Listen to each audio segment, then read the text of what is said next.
What's good? It is your man Kill. We are at the second annual Healing Communities Symposium put on through ONSE. I am sitting here with the director, Kwelli Sneed, my sister. What's going on, miss? Oh my goodness, feeling blessed, feeling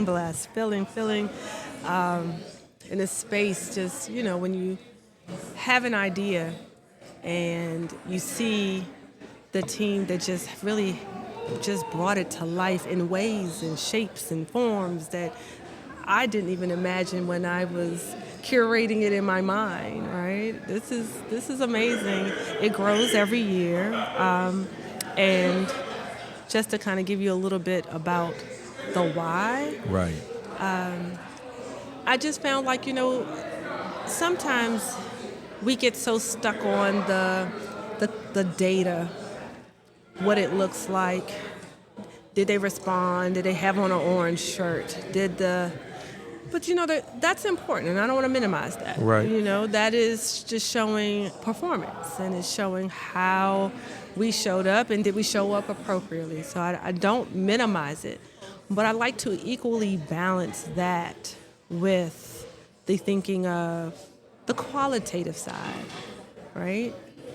The emotional side of this, when we show up, and who we're showing up for, and how we show up, and are we impactful? Are we acknowledging and recognizing and receiving? But also, are we giving and creating space for the others, for those that are truly the ones that are in need in that time? And that's the piece that sometimes I think is glossed over very quickly. I think about our team here, Family Survivor Support Services team, that has they're small and mighty, small in number, and they have the fortunate and unfortunate responsibility to show up when there is an incident in the family, where there's a transition of a loved one, or there is someone that has been injured as a result of gun violence and now have been hospitalized. And we know that there's a lot of things that come with that. They have created these grief circles and ways to create space for healing.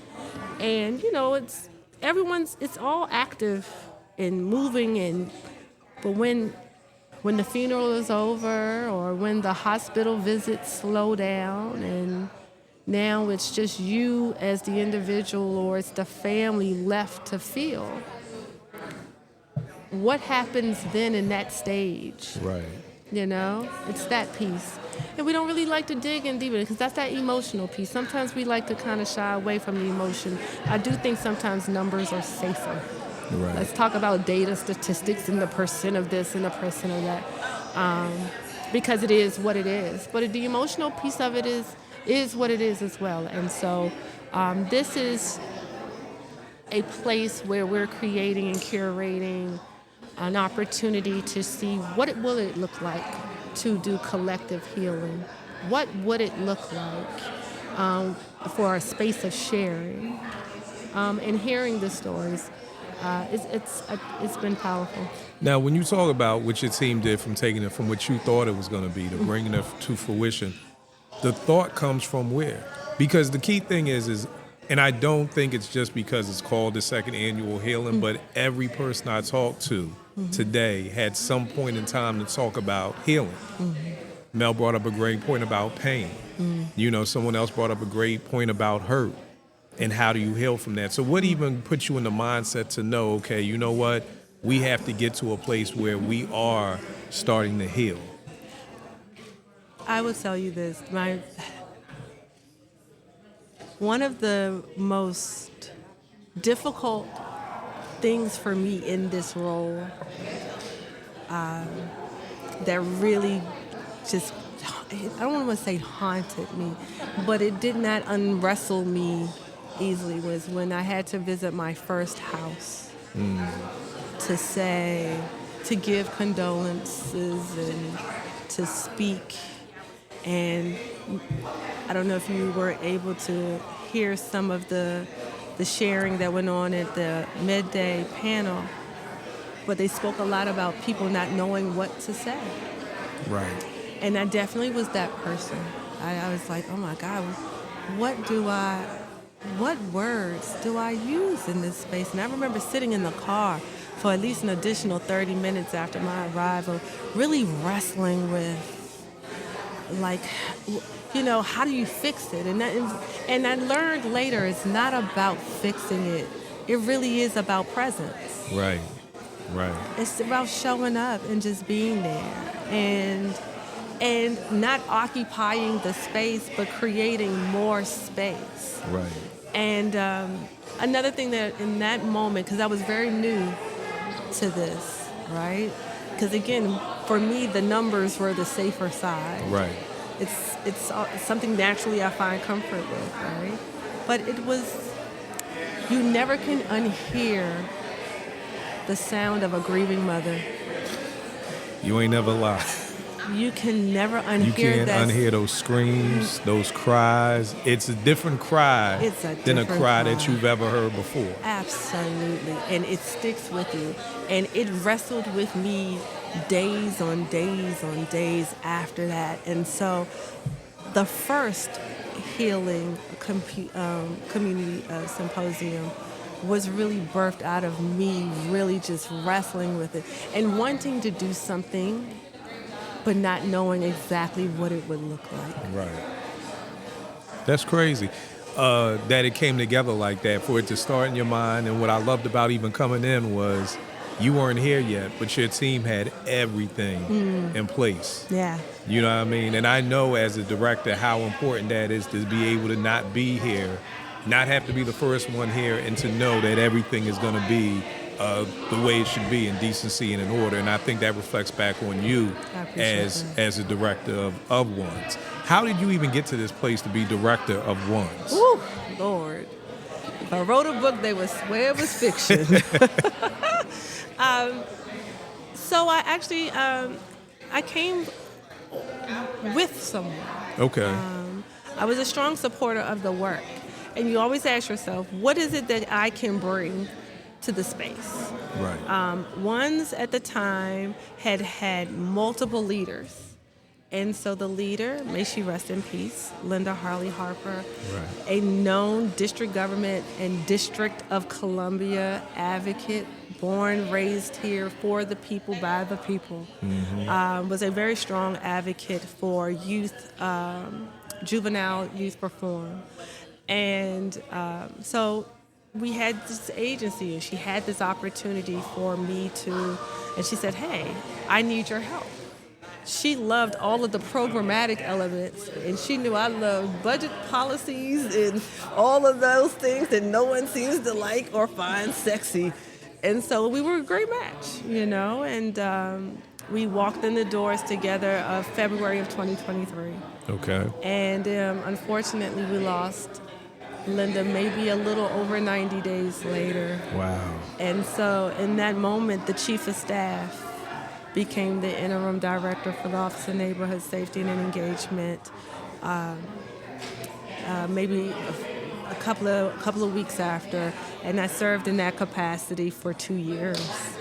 And it's been a journey. I think people always say, well, you've done you've done a Herculean job here. And of course, I'm gonna say I didn't do it by myself. I was draft picking people from all across the government that I knew that had the talent and had something to bring and offer, and also have a heart for people. Right. I think to do this work, you have to have a heart for my people. Lord. That needs to be part of the job application. Like, do you have a heart for people? Right. And I just learned something in this room. Dr. Tillman, a young lady, shared a story on the mic during a panel discussion about her interview was simply one question: are you lazy? Wow. And Dr. Tillman was the one that was interviewing her, and she was just like, what kind of interview is this? And he later explained, he said, I knew she checked the boxes. I read the resume. Right. I just need to know, was she going to be present? Right. And that's another piece of this work. Are you going to be consistent in it, right? Because our families need that. Our families deserve that. Absolutely. They deserve the Absolutely. consistency for you to show up every day and give your all. Give your all. Because otherwise, why are you here? Right? Why are you showing up? Right. What was one of the key things that brought joy to your heart walking away from today? Oh, wow. I know it's a lot, but if there's something that just jumps out at you about, because I know that there's something about seeing something, then seeing it come, then seeing it be successful. What is that one wow moment for you right now? Okay, so let's keep this in context because the day is still going. You're right. I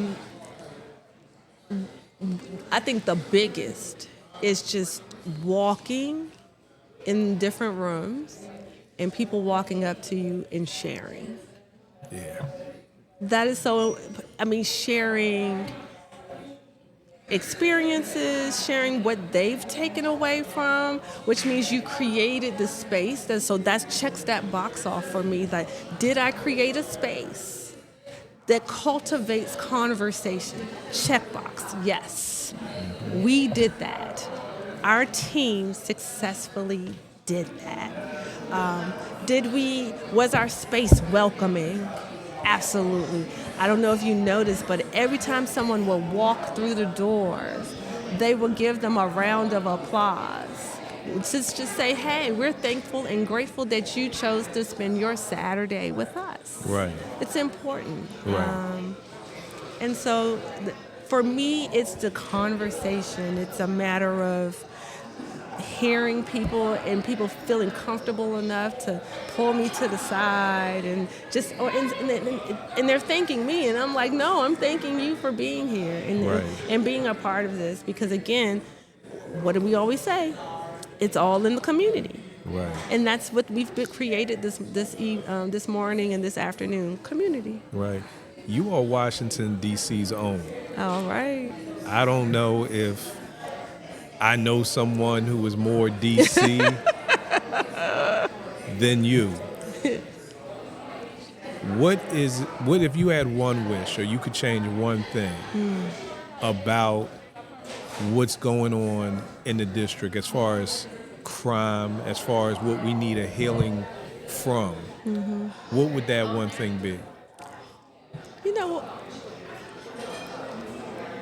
I can't believe I'm actually going to say this, because I remember just being young and always wanting to rep the community I was from. I wanted you to know I was Ward 4, Riggs Park.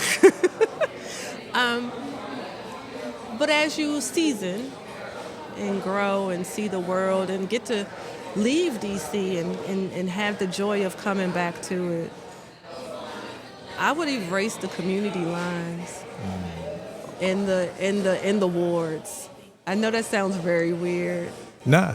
I understand exactly what you're saying, but please talk more about it for somebody who may not understand why. And it's not because of, the wars, the sector. The erasure would just be because I really want us to see ourselves as one city. Right. We are one D.C.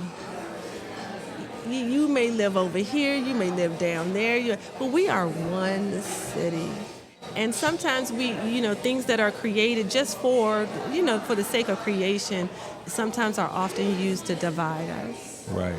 And, but I think I was also going to say, when you see a group of people like Pathways, and I'm going to use them as an example, our Pathways program. Now talk a little bit about Pathways and what they do. Yes, this is a phenomenal program. I always say in every speech, I don't need a flyer, pamphlet, poster. It's a program that really has taken on its own life, and it sells itself. And we have no problem filling the seats. But this is a program where it's a transformation program where we are really working on the mindset of our known drivers of gun violence. Okay. And they're drivers of gun violence. They're also those that have been impacted by gun violence. And sometimes you'll find that you check both boxes, right? But this is a transformational 10-week program, and we really focus on the mind.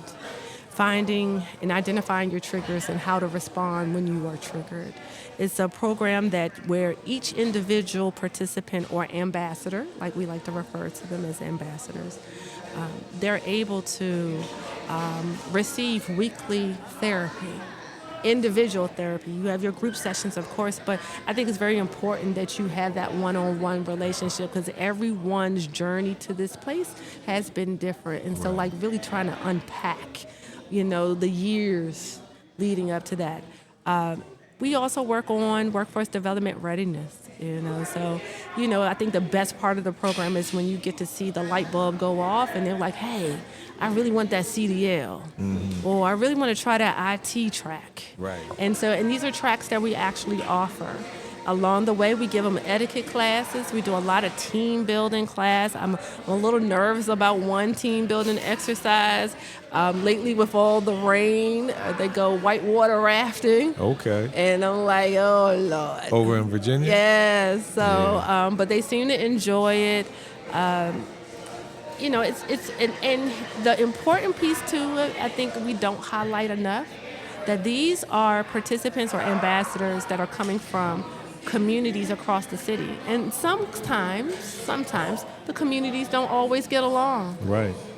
And so, when they walk in the door day one, and we just started cohort 21 this week. 21? Yes, 21 cohorts. Wow. And you're talking about an average of 20 to 30 participants in each cohort. That's amazing. How do you get your participants? So usually we really look to the community to really kind of recommend. We have balance interrupters that are in the community. They see themselves in a lot of them. Remember, our balance interrupters bring a lot of lived experience. They're very tightly connected to their communities, and in their connection, they know, hey, I have one for you. Right. Now, that's just the connection piece. You got to check some other boxes, of course. Right. And then we also have to have conflict mapping to make sure, like, we're creating not only a transformational space, but we also want to make sure it's safe, right, for everyone to be in there. So a lot of work. I kudos to the Pathways team. Kudos to them. They work hard. It's amazing because your wish was just one DC. Yeah. And from the Pathway programs, it sounds like that's what you're implementing because you're bringing together people from all over DC who may be beefing, but then at the end of the cohort, they're brothers. Right. They're brothers. And that's the piece we don't really highlight a lot about. But yes, they're bonding. It's so funny because the first 3 days, they're coming into the facility, our classroom and training space. Their shoulders are up to their ears. It's like they're wearing their shoulders like earrings. Right. But then each day you gradually see the shoulders come down. Right. They're more relaxed. They're laughing. It's amazing to watch that transformation in itself. So maybe one DC isn't that far off. I don't think it is. I really don't. I just, I think something that we have a lot of and don't have a lot of is time. Right. It's the common denominator of how long. Right.